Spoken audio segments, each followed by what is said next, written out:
समान तीनों लोग की चिंता सता रही है। तुमने मेरे मन की बात कैसे जान ली नारद? बुद्धि बल से माता, बुद्धि बल से। फिर आप तो माँ जगदम्बा है, तीनों लोग की माता है। आपको अपने असंख्य पुत्रों की चिंता नहीं होगी तो फिर और किसे होगी? मेरे अनुमान से आपको मदासुर को दिए गए वरदान के विषय में चिंता हो रही है। वरदान देने से पहले गणेश ने मुझे सावधान भी किया था, परंतु माता, श्री गणेश इस समय आपकी आज्ञा की प्रतीक्षा कर रहे हैं। आप उन्हें आज्ञा दें और चिंता उन्हीं पर छोड़ दें। वे आपको अवश्य चिंता से मुक्त कर देंगे।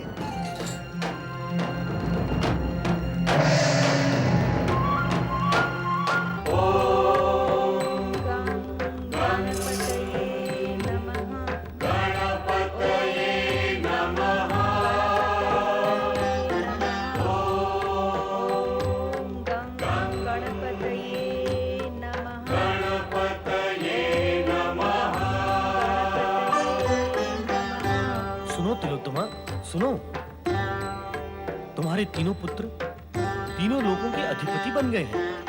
धनासुर स्वर्ग में, लोलुपासुर पृथ्वी का और विनाशासुर पाताल में अपना साम्राज्य स्थापित कर चुके हैं। अब तो तुम्हें आनंद मनाना चाहिए। इस पूजा आराधना की क्या आवश्यकता है? पूजा आराधना की आवश्यकता है। मैं नहीं चाहती कि मेरे तीनों पुत्र तीनों लोगों के निर्दोष प्राणियों को कष्ट पहुंचाएं। इसलिए मैं श्री गणेश से प्रार्थना कर रही हूँ कि वे उनकी असुरी वृत्ति व कामनाओं का अंत करें। आसुरी वृत्ति के बल पर ही उन तीनों ने तीनों लोगों पर अधिकार प्राप्त किया है। इस वृत्ति का त्याग करने पर क्या देवगण जो उनके शत्रु हैं उनका वध नहीं कर देंगे? या तुम अपने ही पुत्रों की मृत्यु देखना चाहती हो? अपने ही पुत्रों की? बोलो। इस जगत में जो प्राणी असुरी वृत्ति को साथ लेकर नहीं जीता, क्या उसे मार दिया जाता है? उसका वध कर दिया जाता है? हाँ, ऐसा ही है। जगत में जीवित रहने के लिए आसुरी वृत्ति आवश्यक है। ये तो असुरों के जीवन का सत्य है। सामान्य प्राणी को जीवित रहने के लिए श्री गणेश की कृपा ही आवश्यक है। मैं उनसे प्रार्थना करूंगी। वे परम दयालु हैं। वे प्राण हानि किए बिना ही मेरे पुत्रों की असुरी वृत्ति को समाप्त कर देंगे। समाप्त कर देंगे? कैसे कर देंगे? असुरों की वृत्ति समाप्त करना क्या सरल कार्य है? हे गौरी पुत्र गणेश, मेरे पुत्रों की रक्षा करना, उन पर दया रखना। मदासुर के दुष्ट पुत्र धनासुर से पहले भी अनेक बार हमारे स्वर्ग सिंहासन पर अनेक असुरों ने अधिकार किया, किंतु ऐसी दुष्टता, ऐसी नीचता किसी भी असुर ने नहीं की जैसी धनासुर कर रहा है। हाँ देवराज, इसने तो अति ही कर दी।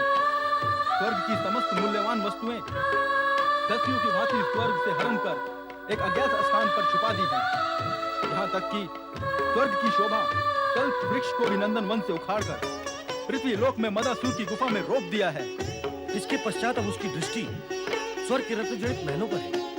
वे उन्हें भी उजाड़ कर रख देगा। देवराज, हमें अपनी दिव्य शक्ति एकत्रित करके धनासुर को समाप्त कर देना चाहिए, अन्यथा स्वर्ग हमारे रहने योग्य रहेगा ही नहीं। नारायण नारायण। दुखियों का दुख सुनकर तो किसी को भी दुख होता है, किंतु भीरुता से उत्पन्न दुख सुनकर चुभन होती है, चुभन। भीरु? हम भीरु हैं देवर्षि। ये क्या कह रहे हैं आप? जो सत्य है और जो आपने सुना है वही कहा है। आप स्वयं इस सत्य को स्वीकार करते हैं देवराज कि दानवों ने समय समय पर स्वर्ग पर आक्रमण करके उस पर अधिकार प्राप्त कर लिया है। क्या इस स्वीकृति में आपकी पराजय आप स्वीकार नहीं कर रहे हैं? देवर्षि, इस सत्य को कैसे छिपाया जा सकता है कि हम असुरों के हाथों बार बार पराजित हुए हैं। नारायण नारायण। क्षमा करें देवराज। क्या ये भी सत्य नहीं है? जो बार बार पराजित होता है वो अयोग्य और भीरु भी होता है। नारायण नारायण। आपकी प्रतिष्ठा के विरुद्ध कुछ कहना मेरा अभिप्राय नहीं है, किंतु दुख होता है ये जानकर और देखकर कि तामसिक और आसुरी शक्तियां सदा सात्विक और दिव्य शक्तियों पर भारी सिद्ध हुई है। इस सत्य को आप भली भांति जान ले देवराज कि तामसिकता में शक्ति नहीं विकरालता होती है। आसुरी शक्ति से पराजित होना यह असुरों की विजय नहीं, यह असुरों की विकरालता और भयंकरता की विजय होती है। और इस बार भी आपने ऐसा ही किया। धनासुर के स्वर्ग पर आक्रमण करते ही आप उसके साथ बिना युद्ध किए पलायन कर गए। नारायण नारायण। तो क्या करता देवर्षि? उसने अचानक आक्रमण किया। उसकी सेना कितनी भयंकर, कितनी विशाल थी। आप अपनी असावधानी को ओट देने के लिए अचानक शब्द का प्रयोग कर रहे हैं। असुरों ने जब बार-बार स्वर्ग पर आक्रमण किया तो आपको सदा के लिए सावधान रहना आवश्यक नहीं था क्या?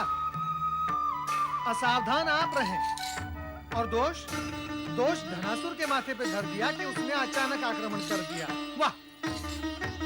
यदि आप सजग और सावधान होते देवराज तो आपकी दृष्टि अपने पौरुष और पराक्रम पर होती, और यदि ऐसा होता तो आपको धनासुर की सेना की विशालता और विकरालता दिखाई ही नहीं देती और आप उसे कुचलकर विजय का डंका बजाते हुए असुरों को खदेड़ने में सफल होते। देवर्षि, निस्संदेह आप तत्वदर्शी और सूक्ष्मदर्शी हैं। इसीलिए सदा हमें आपके मार्गदर्शन की आवश्यकता होती है। इस समय हमें क्या करना चाहिए देवर्षि? कृपया स्पष्ट करें।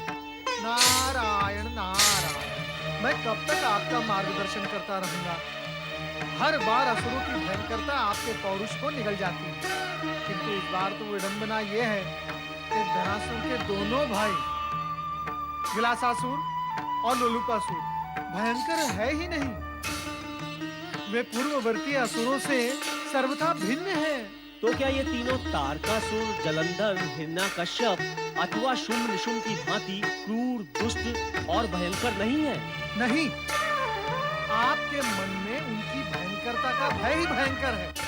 वास्तव में ये तीनों भाई अत्यंत रसिक, विलासी, लोलुप और लोभी हैं। देवर्षि, हम तो इस सत्य से अनभिज्ञ रहे।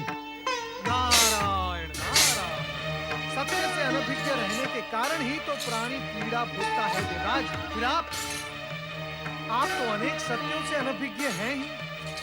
इन लोभी असुरों को यदि स्वर्ग की संपत्ति और स्वर्ग की सुंदर अप्सराओं का प्रलोभन दिया जाता तो ये संभवतः स्वर्ग पर आक्रमण ही न करते, सदा भोग विलास में डूबे रहते। देवराज, आसुरी वृत्ति वालों को परास्त करने के लिए बाहुबल की नहीं, बुद्धि बल की आवश्यकता होती है। देवर्षि, यदि आपका बुद्धि बल और हमारा बाहुबल दोनों मिलकर असुरों को पराजित करते। नारायण नारायण। देवराज, बल बुद्धि का हो अथवा बाहु का, यदि अपना हो तो ही फल देता है। आप दूसरों के बल पर कब तक बलशाली बने रहोगे? जो स्वयं की शक्ति पर विश्वास नहीं करता, फिर उसकी तो त्रिलोकीनाथ भी सहायता नहीं करते।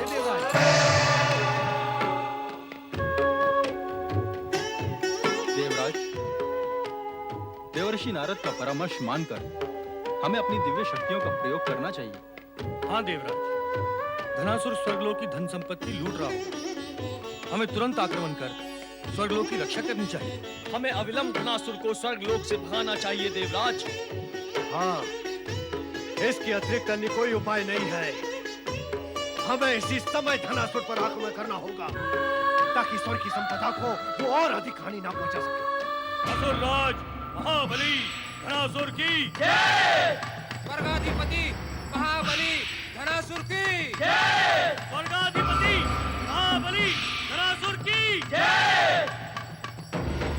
क्या ये सारे रत्न तुम स्वर्ग लोक के गुप्त कोषागार से लाए हो? नहीं असुरराज, ये सामग्री हम पृथ्वीलोक से वापस लेकर आए हैं। पृथ्वीलोक से? हाँ असुरराज, आपकी माता श्री तिलोत्तमा ने ये स्वर्णाभूषण और रत्न लेना स्वीकार नहीं किया। हमारी माता श्री ने ये स्वर्ण संपदा लेना अस्वीकार कर दिया? क्या वहाँ उपस्थित हमारे पिता श्री असुरपति मदासुर ने इस विषय में कुछ नहीं कहा?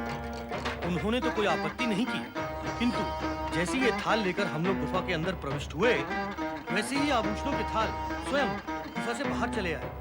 विकट चमत्कार देखा स्वराज, विकट चमत्कार। अर्थात यह चमत्कार हमारी माता श्री के अस्वीकार के कारण हुआ। रख दो इन थालों को कोषागार में।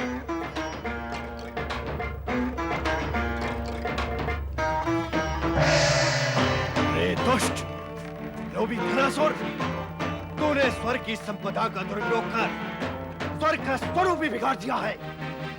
मैं तुझे जीवित नहीं छोड़ूंगा।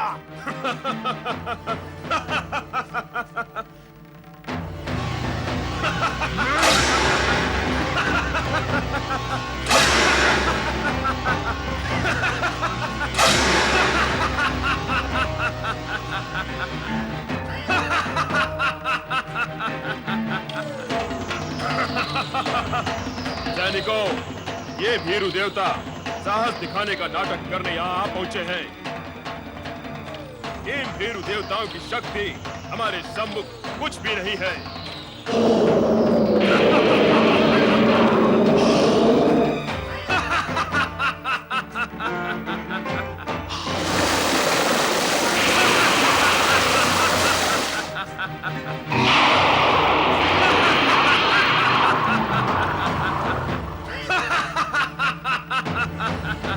अरे मूर्ख देवताओं, क्या तुम्हें इतना भी ज्ञान नहीं कि हम देवी के वरदान से प्रकट हुए हैं?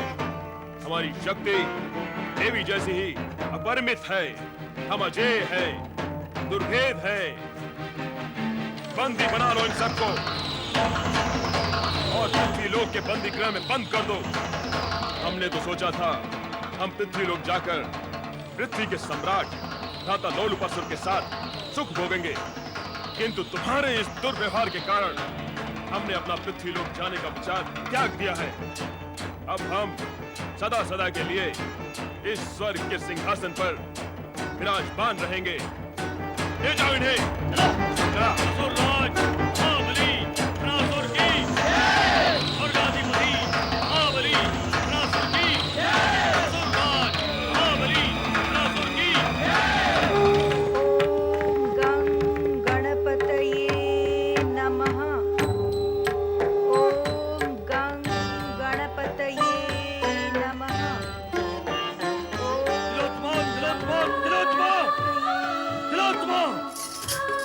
क्या लाभ हुआ हमें इस आराधना से? उल्टा हमें हानि ही हुई है। तुम्हारे ही कारण हम धनासुर द्वारा भेजी गई इस स्वर्ग संपदा से वंचित हो गए। तुम्हारे ही कारण धनासुर द्वारा स्वर्ग के नंदन वन से लाया गया कल्प वृक्ष सूख गया है। मेरे कारण? हाँ हाँ, तुम्हारे ही कारण। मेरे कारण स्वर्ग संपदा यहाँ नहीं आई। मेरे कारण यहाँ कल्प वृक्ष सूखने लगा है। स्वामी, यदि स्वर्ग संपदा यहाँ आती तो इसके साथ देवताओं की मन का मौन श्राप भी साथ में आता और वो संपदा भी काली पड़ जाती। अनीति और अन्याय से, दूसरों की वस्तुओं पर अधिकार करने से केवल वो वस्तु ही विकृत नहीं होती, वस्तु लाने वाला भी विकृति और विपत्ति के दलदल में फंस जाता है।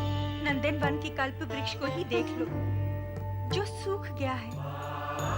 आपका कहना है कि वो मेरे कारण सूखा है, किंतु सत्य ये है कि वो पुत्र धनासुर और आपके लोभ की काली छाया के कारण सूखा है। देवताओं की कुंठा, असंतोष और पीड़ा के कारण सूख गया है। कुमति के कारण दूसरों की वस्तुओं पर कुदृष्टि रखकर हम अपने कुसमय को ही आमंत्रित करते हैं। बस बस बस, समझ रहा हूं कि पूजा उपासना करने वालों की वाणी में विराम नहीं रहता। पुत्र और पति की इच्छा का विरोध करके तुम दोनों की ही शत्रु बन गई हो। आज तक तो जगत में ऐसा हुआ ही नहीं कि कोई माता अपने पुत्र और कोई पत्नी अपने पति की शत्रु बनी हो।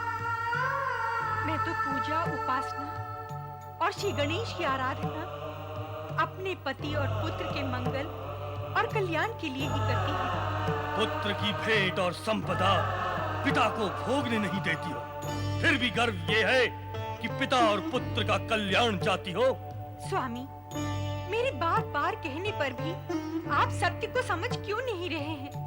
आप इस जग व्यापक सत्य को क्यों भूल जाते हैं कि अनधिकार रूप से दूसरों की वस्तुओं को भोगने वाले को भयंकर कष्ट भोगने पड़ते हैं। मेरे पूज्य श्री गणेश ने मुझे प्रत्यक्ष दर्शन देकर जो कुछ कहा था उसके आप स्वयं साक्षी हैं। आपके दैत्य गुरु शुक्राचार्य के अनुसार आप यदि देवताओं व धर्मात्माओं को कष्ट पहुंचाएंगे तो आपका व आपके पुत्रों का भविष्य कल्याणकारी कदापि नहीं होगा। कारण कि श्री गणेश अधर्म, अनीति व अन्याय का आचरण करने वाले की सहायता कदापि नहीं करते। मेरे पूज्य और आपके गुरु दोनों की मान्यता एक ही है। हमारी सारी मान्यताएं असुर कुल के पक्ष और हित में होती हैं। तुम असुर की पत्नी और असुरों की माता हो। तुम्हें भी असुरों के पक्ष में विचारना और कार्य करना चाहिए। अवश्य करना चाहिए, किंतु धर्म और नीति के आधार पर। धर्म और नीति को यदि हम आधार बनाएंगे तो फिर हम असुर कहाँ रह पाएंगे? फिर तो हम देवताओं और महात्माओं की श्रेणी में चले जाएंगे।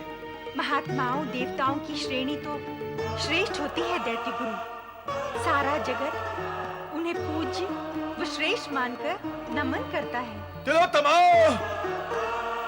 तुम्हारा अभिप्राय है कि असुरों की श्रेणी निकृष्ट और तुच्छ होती है। क्षमा करें दैत्य गुरु, प्राणी की श्रेणी का विभाजन उसके विचारों व कार्यों की उत्कृष्टता और निष्कृष्टता से होता है। दूसरों की संपदा, सम्मान, संस्कृति का हरण करना और उन्हें पीड़ित करना उत्कृष्ट कार्य तो नहीं कहा जा सकता। तुम दैत्य गुरु से तर्क वितर्क करोगी। तुम देवताओं को श्रेष्ठ व असुरों को निकृष्ट सिद्ध करोगी। ऐसा मेरा कोई विचार नहीं है, किंतु सत्य के विरुद्ध सोचना और आचरण करना भी मेरे लिए संभव नहीं है। तिलोत्तमा, तुम इसी समय गणेश आराधना बंद करो और जो कुछ दैत्य गुरु कह रहे हैं उसका शीघ्र पालन करो। दैत्य गुरु की नीति संगत आज्ञा का पालन करने में मुझे कोई आपत्ति नहीं है, किंतु गणेश आराधना बंद करने का अर्थ होगा मेरे प्राणों की गति और श्वासों को बंद कर देना। तिलोत्तमा! पिताश्री, माता, आपके प्राण तो मुझे अपने प्राणों से अधिक प्रिय हैं। मैं वहां स्वर्ग में रहूं और आप यहाँ इस गुफा में। नहीं माता, नहीं। आप चलकर मेरे साथ स्वर्ग में रहिए।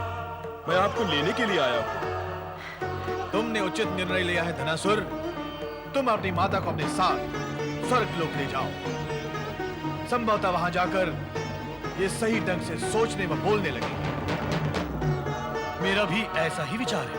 अनुचित हैं आप सभी के विचार। यहाँ से जाने का अर्थ है श्री गणेश आराधना से वंचित हो जाना, और आप सब यही चाहते हैं, किंतु ऐसा नहीं होगा। मैं यहाँ रहकर श्री गणेश से अपने पति व पुत्रों की सुरक्षा और मंगल की प्रार्थना करती हूँ, जिससे वे सुनते हैं। यहाँ से जाकर मैं अपने पति व पुत्रों का अहित नहीं करूंगी। अब तक इन्हें जो सफलताएं प्राप्त हुई हैं, वे श्री गणेश की कृपा का ही परिणाम है।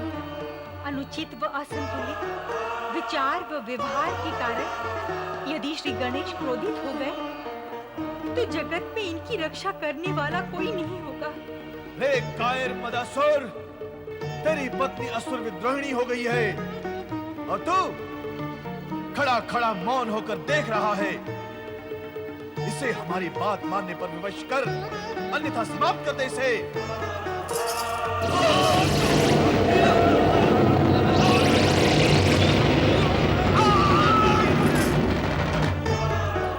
श्री गणेश, मेरी रक्षा करो। इनकी बुद्धि पर छाया हुआ अंधकार दूर करो प्रभु, दूर करो।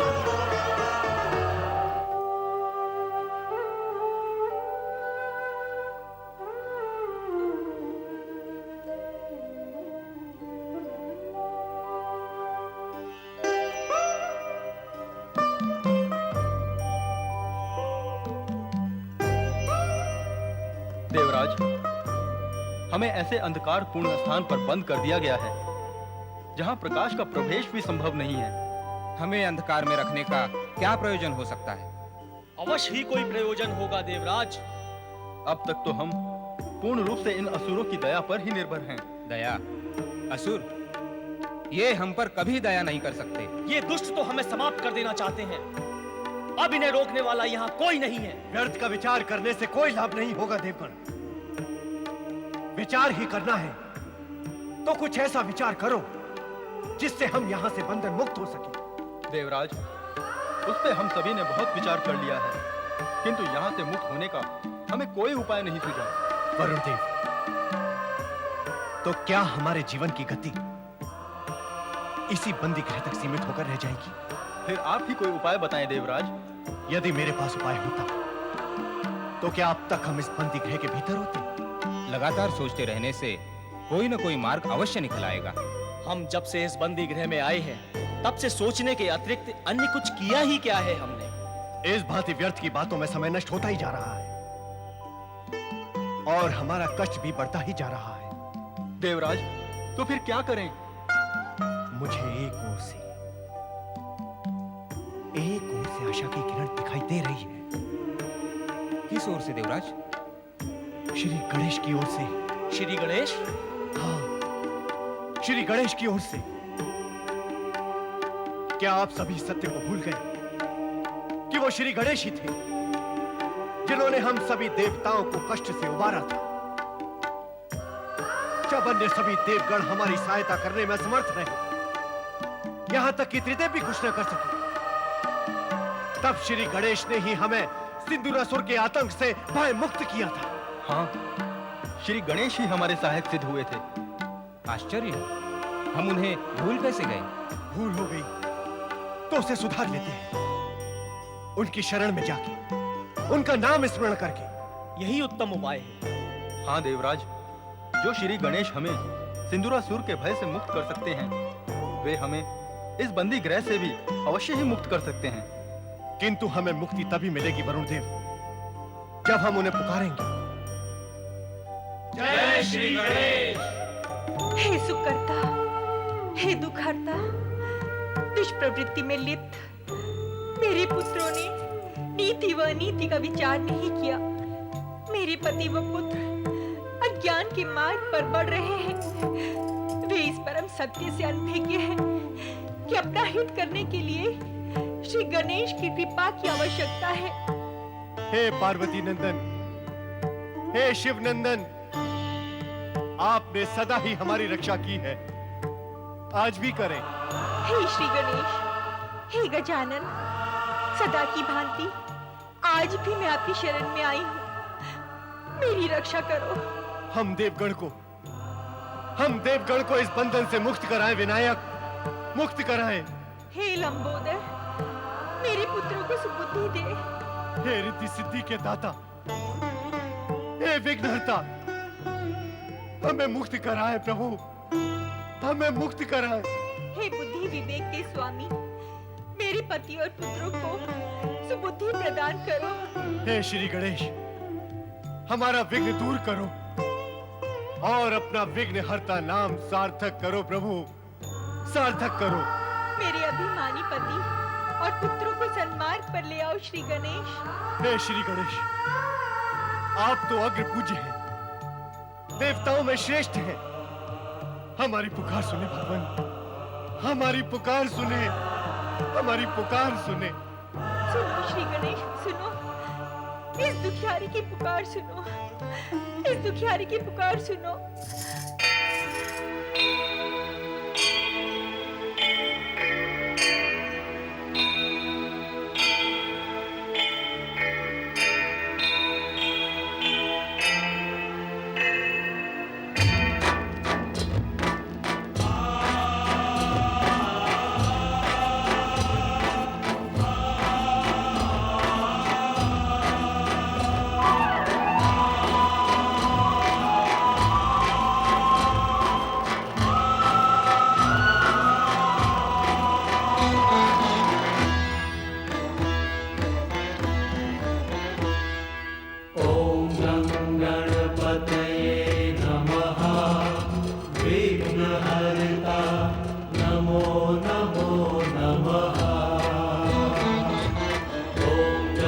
गणपतये नमः।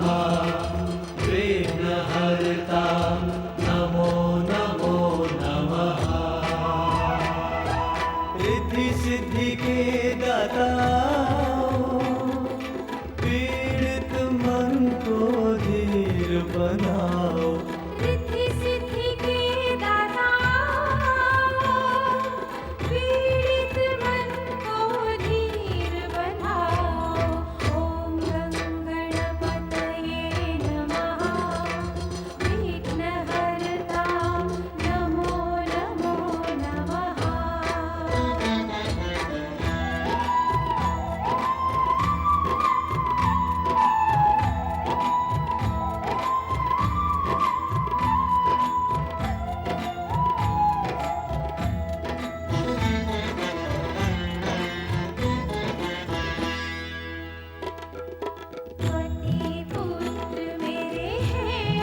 अष्ट विनायक कष्ट मिटाओ, पीड़ित मन को धीर बनाओ।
बना है जीवन एक यातना, पल छिन्न हम ये करें प्रार्थना, पल छिन्न हम ये करें प्रार्थना। बंदी